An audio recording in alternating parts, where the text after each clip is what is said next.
Le Grand Matin Sud Radio, 7h-9h, Jean-Jacques Bourdin. Benjamin Morel est notre invité ce matin, constitutionnaliste, auteur d'un livre récent puisqu'il est sorti hier, qui a pour titre « Le nouveau régime ou l'impossible parlementarisme » aux éditions Passé Composé. Benjamin Morel, bonjour. Bonjour. Merci d'être avec nous. Si Avec nous plaisir. revenions sur l'élection à la tête du Conseil constitutionnel de Richard Ferrand. D'abord, rappelez-nous combien de membres et on est élu pour combien de temps au Conseil constitutionnel ? Alors, il y a 9 membres au Conseil constitutionnel, mais ils ne sont pas tous renouvelés en même temps. Ils sont renouvelés par tiers tous les 3 ans. Donc, tous les 3 ans, le président du Sénat, le président de l'Assemblée et le président de la République proposent un nom qui ensuite est approuvé par les commissions. Ils sont nommés pour 9 ans. Parce que l'objectif, c'est qu'ils aient une forme d'indépendance, et cette indépendance, elle se conquiert essentiellement sur le temps long. Le président qui vous a nommé, en règle générale, ne reste pas longtemps président après vous avoir nommé, et donc ça permet d'avoir une forme de un président du Conseil constitutionnel, un Conseil constitutionnel fait plusieurs présidents, voit passer plusieurs présidents en Exactement. général. Regardez Jean-Louis Debré, qui a vu Jacques Chirac, certes, mais également Nicolas Sarkozy, puis derrière François Hollande. Oui, bien sûr, bien sûr. Bien, Benjamin Morel, à quoi sert le Conseil constitutionnel ? Je fais un peu de cours de base parce que il faut que les auditrices et les auditeurs comprennent à quoi sert le Conseil constitutionnel. Alors le Conseil constitutionnel a 2 rôles. On dit beaucoup c'est le gardien de la Constitution, c'est pas vrai. C'est le gardien de la constitutionnalité des lois. En d'autres termes, quand une loi est votée, eh bien, c'est lui qui va examiner la conformité de la loi à la Constitution, que ce soit juste après son vote, quand il est saisi par les députés et les sénateurs, ou plus tard, dans ce qu'on appelle la procédure QPC, question prioritaire de constitutionnalité, ou dans le cadre d'un procès, on va le chercher pour dire, là, la loi qui m'est appliquée, elle n'est pas constitutionnelle, elle porte atteinte à mes droits. Son deuxième rôle qui va être important dans les prochaines années, c'est qu'il est également juge électoral. Souvenez-vous, on a eu plusieurs législatives qui ont été annulées dans le cadre de la dernière dissolution. Il est juge des élections législatives. Oui, quand il y a contestation d'une élection, c'est lui qui tranche. Alors pas toutes, celles qui sont inscrites dans la Constitution, présidentielle, sénatoriale, législative, et on y viendra sans doute tout à l'heure, référendum. Et donc vous savez qu'aujourd'hui, il y a un parfum de référendum, et donc dans le cadre de ce parfum de référendum, le Conseil va avoir un grand rôle. Alors justement, parlons-en.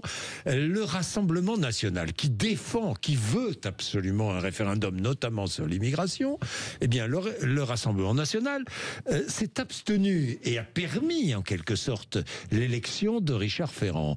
Est-ce qu'il y a un rapport là ? Est-ce qu'il y a parce que Richard Ferrand s'est peut-être engagé à faciliter l'organisation de référendum. Alors je suis pas une petite souris pour savoir ce qu'il y a pu peut-être se dire en coulisses. Suspicion, puis tant qu'on n'a pas de preuves. Exactement. Et dans son audition, il n'a pas été clair là-dessus. Mais ce qu'a entendu le Rassemblement national, ce qu'il a voulu entendre ou ce qu'il dit avoir entendu, c'est que Richard Ferrand ne serait pas un obstacle en la matière. Il faut comprendre un petit peu ce qui s'est passé historiquement. En 1962 et en 1969, De Gaulle fait des référendums. Il passe par une voie détournée pour éviter d'avoir le Sénat et l'Assemblée qui lui disent non. Il passe par le fameux article 11 dont on parle beaucoup, qui permet de se passer de l'aval des chambres et de soumettre directement un texte aux Français. Mais il révise la Constitution par cette voie. Or, théoriquement, c'est pas constitutionnel, ça. Et ça, pendant des années, on s'en est plus ou moins accommodé, mais en 2005, le Conseil constitutionnel a fait un revirement de jurisprudence, ou plutôt, sans faire un revirement de jurisprudence, il s'est déclaré compétent pour contrôler en amont les référendums. C'est quoi juridiquement un référendum ? C'est ce qu'on appelle un décret de convocation. Ce qui fait que le jour J, vous avez des bureaux de vote et des urnes, c'est parce qu'un décret de convocation a été pris, qui dit au maire, mettez vos urnes dans les bureaux de vote. Donc, est-ce que Richard Ferrand peut faciliter l'organisation d'un référendum ? Pour l'instant, aucun référendum n'a été annulé, ex-ante, en annulant ce fameux décret de convocation. Et donc, ce faisant, on pourrait avoir un conseil qui, en revenant sur ce qu'il a dit en 2005, dise finalement, écoutez, vous voulez faire un référendum pour modifier la Constitution ? Banco, De Gaulle l'a fait. Vous voulez faire un référendum sur l'immigration ? Banco, même si c'est pas dans le champ de l'article 11, parce que, moi, je contrôle pas. Si c'est ça, c'est une vraie transformation, parce que tous les débats qu'on a depuis quelques semaines sur Emmanuel Macron, on pourrait pas faire de référendum sur l'immigration à la fin de vie, tout ça saute. Mais alors, Benjamin Morel, autre question. On dit... On murmure, enfin beaucoup le disent, que Marine Le Pen, que les élus du RN se sont abstenus tout simplement parce qu'il y a bientôt l'inéligibilité de Marine Le Pen examinée.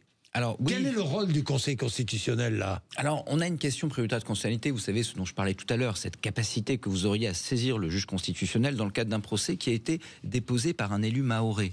Et cette question prioritaire de constitutionnalité qui doit être examinée avant le 3 avril, le procès de Marine Le Pen c'est le 31 mars, donc ça va probablement arriver avant, oui. Eh bien, elle peut faire sauter l'inéligibilité à titre provisoire de Marine Le Pen. Et si c'est le cas... Et c'est le Conseil constitutionnel qui va décider? C'est le Conseil constitutionnel qui va décider. Et donc là, en effet, pour les élus du Rassemblement national, la composition du Conseil constitutionnel n'est pas tout à fait neutre, probablement, même si cette question prioritaire de constitutionnalité, elle a déjà commencé à être examinée, des rapporteurs ont vraiment été nommés, etc. Le Conseil a déjà commencé à travailler dessus, mais il est certain que, eh bien, une nouvelle composition peut éventuellement intéresser le Rassemblement national, c'est évident.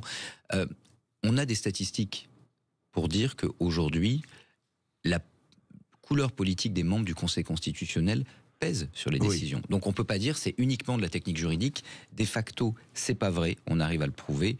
Et donc il n'est pas absurde de penser qu'une composition différente puisse donner des décisions différentes. Eh ben, c'est très intéressant. Merci Benjamin Morel pour toutes ces explications extrêmement claires. Maintenant on comprend.